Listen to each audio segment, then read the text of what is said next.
at the Center for Better Bones, we really specialize in researching all we can build bone health throughout the whole lifespan. One of our big fascinations is with exercise, of course. And the research I want to talk to you today is about a novel kind of exercise program that actually builds bone very well. And we all know that strength training will build bone. If we use very high loads, like this is a 15-pound weight. Well, this 15-pound weight really takes me a bit of effort to pump. And so I might do it, if I could do this like 10 repetitions and 2 or 3 sets, I would build both muscle and bone. But the concern is maybe I'd also hurt myself because it's really kind of a maximum weight, and it's not a lot of fun to stress yourself that much. So the researchers asked, could we use a low weight like this 5-pound weight? Could we use a low weight but do multiple repetitions? With the heavy weight, we might just do 10 repetitions, a couple sets.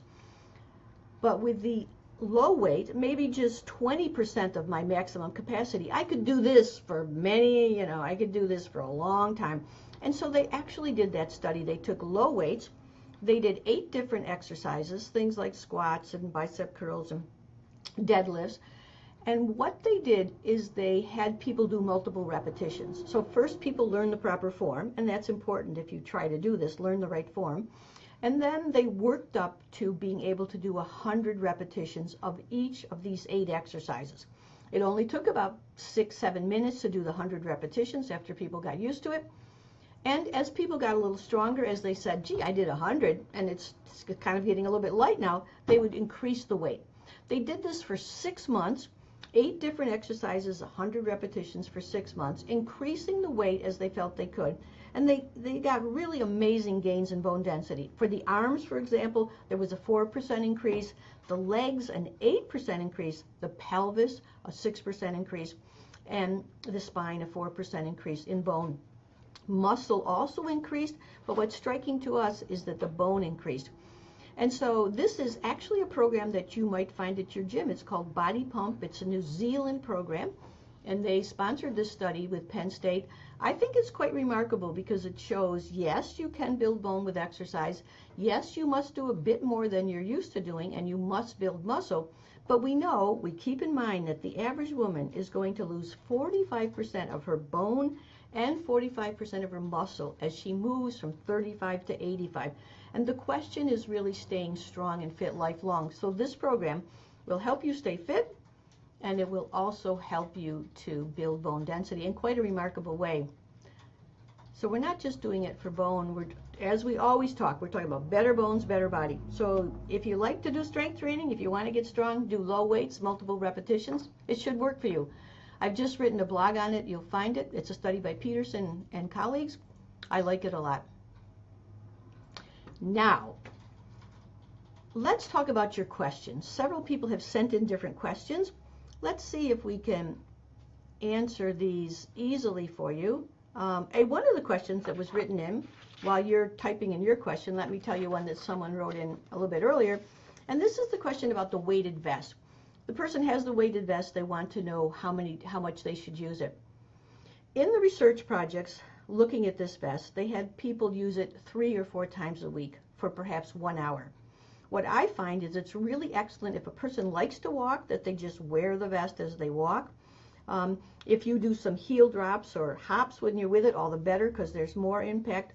What the vest does is give you more impact with every step, and it's particularly good for lightweight people, because lightweight people don't have as much impact, and it's the impact with every step that stimulates the hip bone to grow stronger.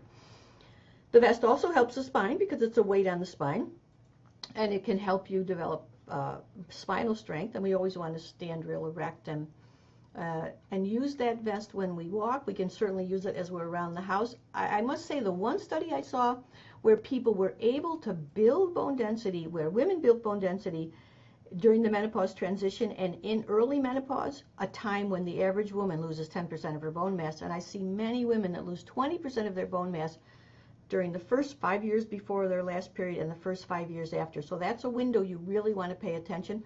Women wearing this vest and working out 3 times a week strength training, just like in this other study I mentioned, 3 times a week is really great. 2 times might be enough, But these women were able to maintain and build bone density during the early postmenopausal year, the first 5 years after menopause, when generally it's very difficult to halt bone loss. So have fun, use the vest, and start out with light weights and just work up. Enjoy it. Let's see what other questions we had here. There is a question about yoga. Interesting, a lot of questions today about exercise, one of my favorite topics. Yoga, they want to know if it's safe for people with osteoporosis. First, remember that to me, the real definition of osteoporosis is having a needless fracture, a fracture with low trauma. A fracture, for example, from standing position. If I just stand and fall down, that's considered an osteoporotic fracture. I'm not so if you have had one of those types of fractures, to me, that's proven that you have weak bones, which is what osteoporosis is, a susceptibility to low trauma fracture.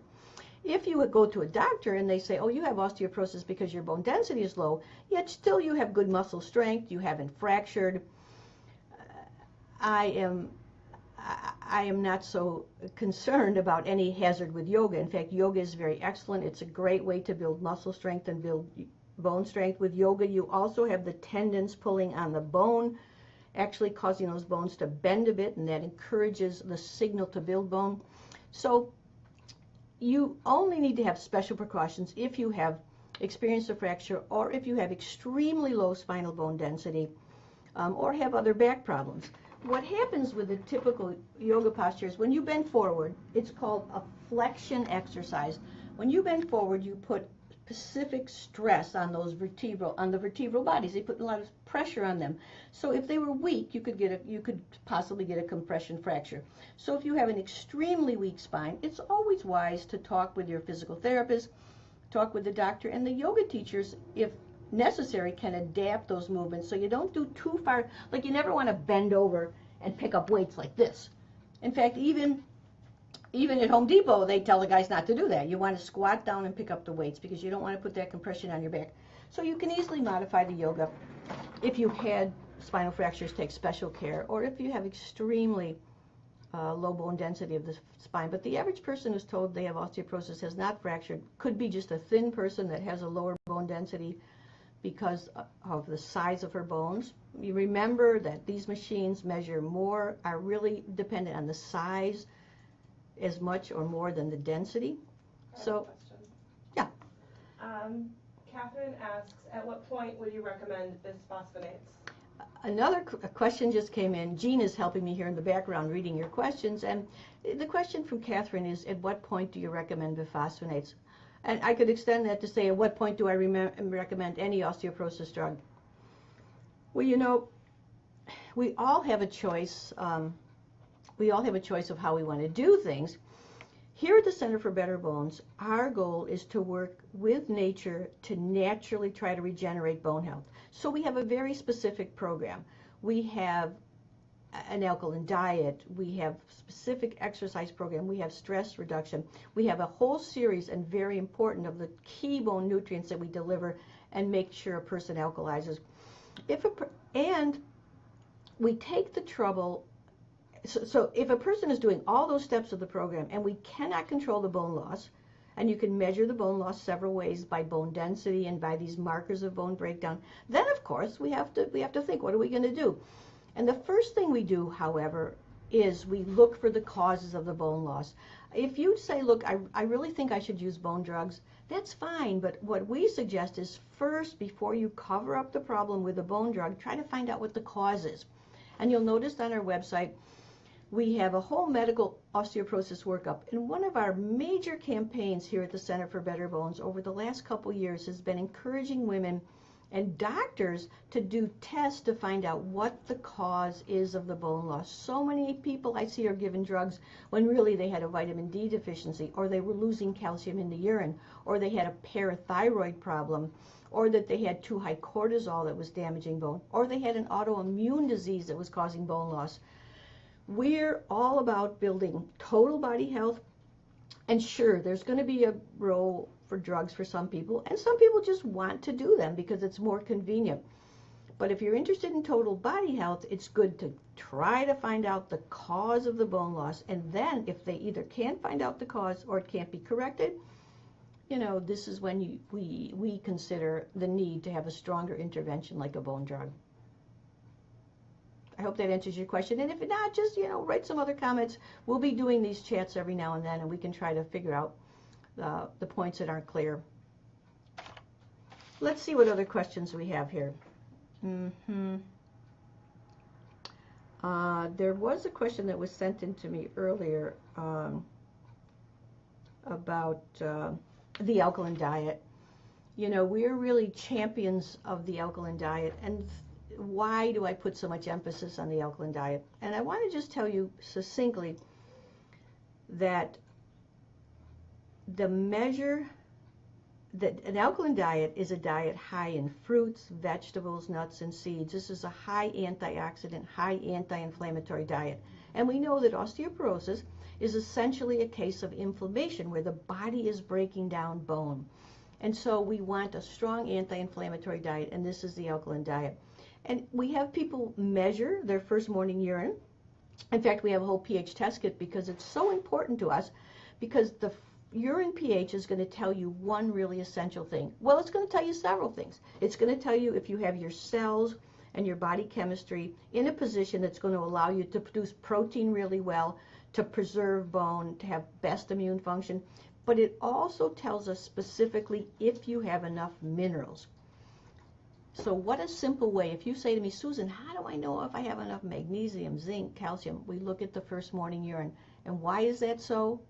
Because the alkalizing compounds, the citrates, the ascorbates, the fumarates, are attached to minerals, like potassium citrate in the food. So get your 2 cups of vegetables for lunch, 2 for dinner, lots of nuts and seeds. We'll talk more about the diet, but if you want to learn more about the alkaline diet, check out our pH test kit. It has all the information.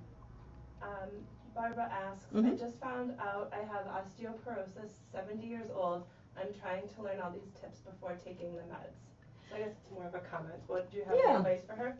Yeah, so Barbara mentioned she's 70 and she's just been told that she has osteoporosis, and she wanted to know what she should do before she takes the meds. Well, again, it depends on how much you want to get into building health. Certainly all the steps of the Better Bones, Better Body program, doing the alkaline diet, getting all these key nutrients, doing the exercise, doing the stress reduction, they will all help you even if you decide to take drugs. But our question is always, are the drugs necessary? And if they are, then what's the cause of the bone loss?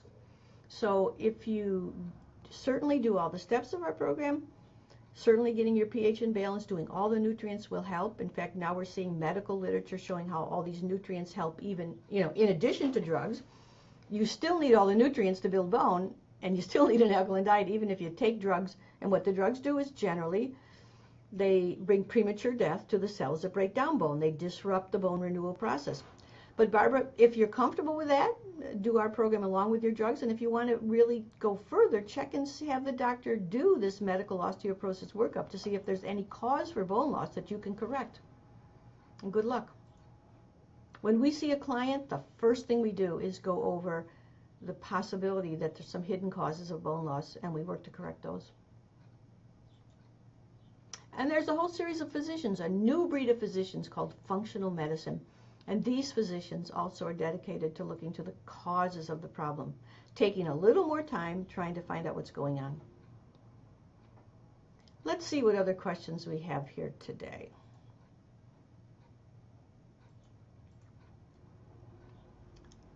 Great. Good, good. Perfect. Well, I'm really glad to have this opportunity to speak with you today. We hope to be able to do these Facebook Live chats now and then. I particularly want to use these chats as an opportunity to show you about the new research. There's so much new fascinating research and all the many ways that you can enhance your bone health. We have one more question. Susan, you have time for one more? Sure, there's one more question. Gina asks, when should you get a bone density test? So Gina asks, when should you get a bone density test?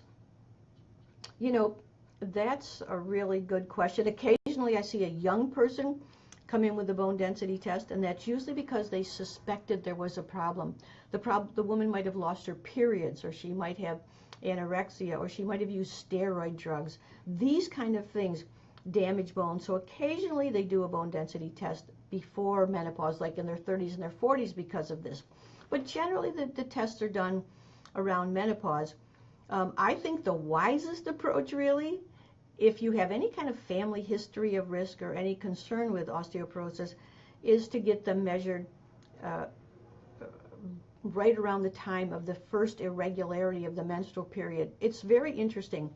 I mentioned that the average woman loses 10% of her bone mass those first 5 years before the last period and the first 5 years after. Well, a lot of it is lost in the year before the last period. So it's pretty interesting. Just when you say, my periods are irregular, I'm starting to get a little hot flashes, that's the time when you can be losing a lot of bone. So you want to catch it, you'd like to catch it right before those symptoms start much, right in early perimenopause, so that you can see what your maximum, the height of your bone was, and then you can watch, you can try to reduce that natural loss as you go through menopause. And if you know you started out with a very low bone density, or you have a personal history of fracture, or you have an excessive situation of receding gums, it's interesting, the jawbone is the only bone you can see. And so when you get a lot of jawbone loss, you know there's some bone loss going on. Then we would say test it right before, right there when you start noticing those menopausal changes. The other test that's really important, Gina, is to get a marker of bone breakdown. Bone density tests are one thing, and they're good markers, but these simple tests of the blood and the urine can tell you if you're breaking down too much bone. So it's great to get these markers. The one we use a lot is called the NTX. There's another one your doctors like called the CTX. And what happens is when you break down bone, a small particle of bone protein shows up in the blood and the urine. So they measure these little particles, and they say, well, is this the amount of particles like a premenopausal woman would have, or is it somebody like in the throes of menopausal bone loss? So you can see where you are and track your bone loss as you go through menopause. And we do that because we want to see the success of our program to try to halt some of that menopausal bone loss. You'll find information on this on our website. I have several videos on how to know if your bone loss is normal or excessive, and we actually have there is ways that you can get this NTX right you can self-order it yourself, and we have information on that in our website. Also remember, so if you've missed that menopausal window, then you want to pay attention to after menopause, because 5 years after menopause, the bone loss should slow down. You should be losing, the average woman loses 0.5 to 1% a year when they get in their late 50s and 60s. We at the Center for Better Bones find people gaining bone and certainly stabilizing bone. So it's very good at every stage to see what's happening with your bone breakdown.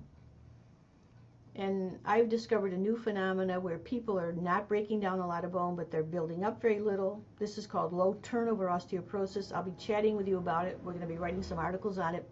It's really fascinating, but it helps to know your turnover and your bone density. Good luck with that all, Gina. And we're always here to help you.